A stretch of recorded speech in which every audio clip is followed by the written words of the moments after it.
Is the Mormon Church a cult? What the hell? Is this some kind of like clickbait or something like that? You know, that's just going to be triggering for Mormons. They have no idea what cult even means. They think it's some kind of ignorant insult or something like that. Oh, that's the point of the video, is we're going to explain what a cult is and why they are a cult? Oh, that's a great idea. Okay, let's do that. Let's start over. Is the Mormon Church a cult? Let me tell you why it is. Now first, you may be asking, what's my credibility? Who am I to tell you with some declarative statement whether the church is a cult or not? Well, didn't you see my first video? I'm some guy on YouTube. Today I'm going to refer to the work of Dr. Steven Hassan and his BITE model. So the most thorough explanation is in his book, Combating Cult Mind Control. Highly recommend it, but this video is going to be a lot more short and to the point. There's also a resource that is longer than this, but shorter than reading through a book, and that's the Mormon Stories podcast episode with Dr. Steven Hassan himself discussing cults in the context of Mormonism. Really, really great recommendation.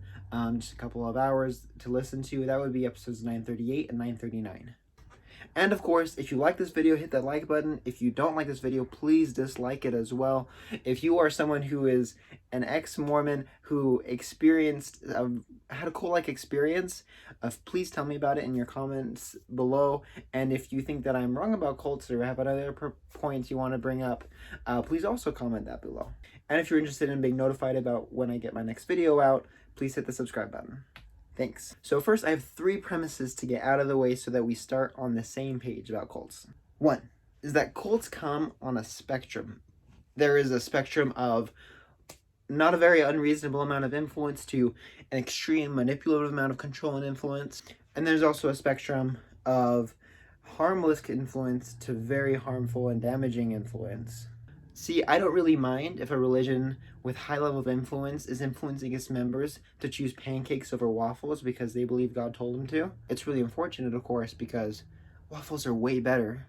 But it's not nearly as damaging as like a suicide epidemic or a family being torn apart as a result of cult-like influence. My second point, number 2. The cult-like experience someone has in the church can vary a little bit based on, you know, the family dynamic they had growing up, what their parents were like. It can vary on their ward experiences growing up, what kind of ward culture they had. I mean, if you served a mission, some have more or less cult-like practices. There's a range there too. Even when it comes to which leader you listen to and what things each person says, some people say more or less cultish things. So I just wanted to acknowledge that up front to let you know that I'm aware of this obvious point, and I'm not speaking out of some kind of rare or extreme background I happen to grow up in. I had a very typical Mormon experience. So these problems that I'm talking about are from the top down, over the pulpit and general conference, in the lesson manuals, kinds of problems I'm discussing today. Point 3. This explanation is mostly not about the leader's intentions with what they do. Someone having good intentions does not make them unresponsible for the consequences of their actions. And someone having good intentions doesn't automatically validate the action as a good action or way about bringing about that good intention. Have you guys ever seen The Office when Michael Scott tried to teach his team about diversity? He had some good intentions, but I'm not trying to say, or I don't believe that the leaders are like maniacally laughing after they say something really cult-like in conference. I think when they do what they do or teach what they do it because they think that's just how it's always been. They think that's how the Lord wants them to do it.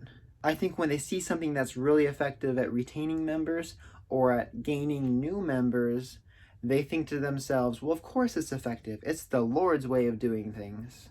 That's why it's effective.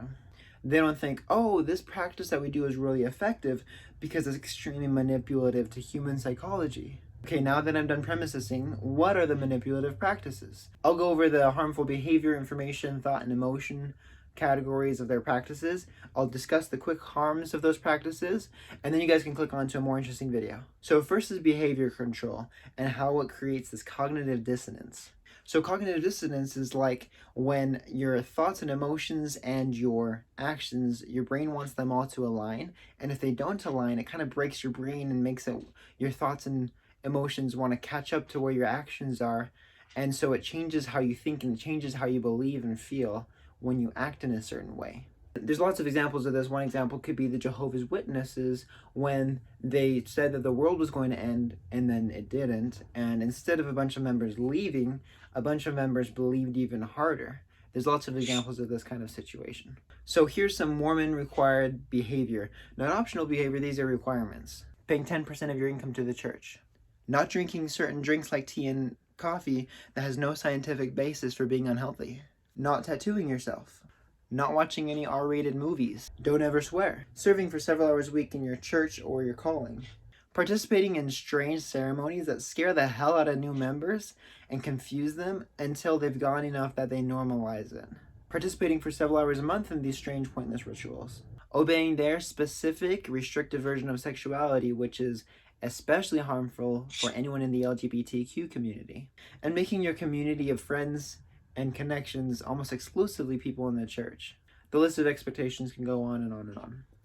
And the last thing I wanted to point out is that with behavior control, it creates a new identity when you control so much of someone's behavior. They own your money, they own your time, they own your sexuality, they own many of your major life decisions. They restrict individualization through no tattoos, no facial hair in certain instances, a high level of control of how women are allowed to dress. They even give you a new name in the temple that is your new Mormon secret identity that you're supposed to keep a secret and not tell anyone. Lehi. The next category is information control. Dr. Stephen Hassan said something that I found very interesting. He said that information is the food your mind thinks with. So the point is that if I control or restrict the information that you're able to have, I can manipulate the direction and the limits of what you can think. And the church explicitly does not want any members to have the facts about its history. It does not want anyone to know about the thousands of problems that make the history just look like crazy, gross, and just like silly to believe in. They deceive new members and current members when they tell their own story. They intentionally create these negative narratives for the malicious, wicked anti-Mormons who are out to persecute them, and the bitter, angry ex-Mormons that are out to get the church and the church members. They discredit in advance anyone that could be a threat to their belief system, and it creates this fear dynamic where Mormons are scared of anti-Mormons, historians, and ex-Mormons. And they also keep certain beliefs and doctrines super secret. This whole milk before meat idea. They have like insider doctrine and outsider doctrine. Outsiders are allowed to know this, but you can't know this until you're really in deep and you're ready for the spiritual wisdom that we hold. All the deep stuff, what we're really about. Cults can't tell people they're batshit crazy in their most doctrine or no one would join. Now next is thought and emotional. I'll group these together for the sake of time. They use thought-stopping cliches. When the prophet speaks, the thinking has been done. And other practices to discourage critical thinking or rational thinking about their beliefs, or asking any uncomfortable questions.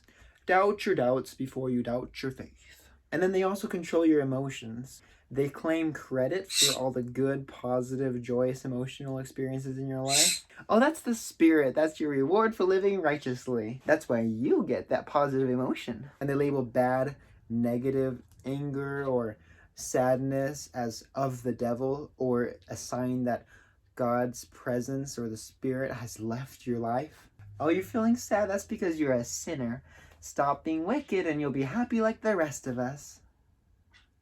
So if you don't obey everything and you have a negative emotion, you start thinking, what did I do wrong? Why am I having this punishment? Oh no, I did commandments A, B, C, and D, but I forgot about commandment E, so now I'm just some dipshit cafeteria Mormon.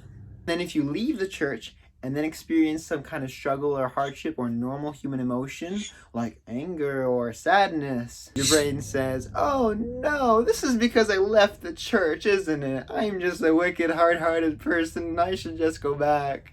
To be fair, whether you're inside or outside the church, everyone gets some shame. Or lastly, and this is the perfect example of entrapment and the emotional control that they have, when you literally cannot imagine having a peaceful, happy, successful life outside of the church. And that shit is absolutely ridiculous. That you are some special enlightened person that has access to more ability for happiness than 99.999% of the Earth's population, and that they can't have or you wouldn't have if you left. And then to also think, oh no, I'm not in some kind of unhealthy mind-bending cult.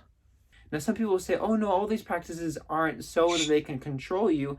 There's a good reason for each of them. You're making this way less complex than it actually is. But of course they give a reason. There's always a reason. And of course they probably believe the reason that they give. Remember, this is not about nefarious intent. Remember point 3?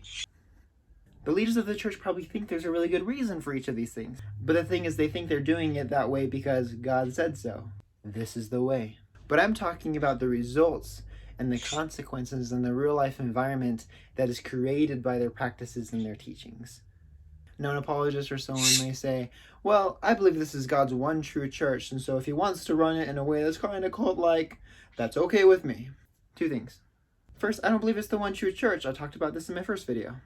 And second, even if you still do you know anything about the church's history? From 1830 to 2020, there was a long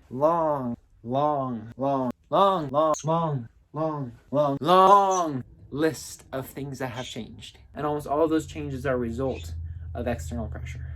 They can change some more and say God told them to change to become a healthier organization.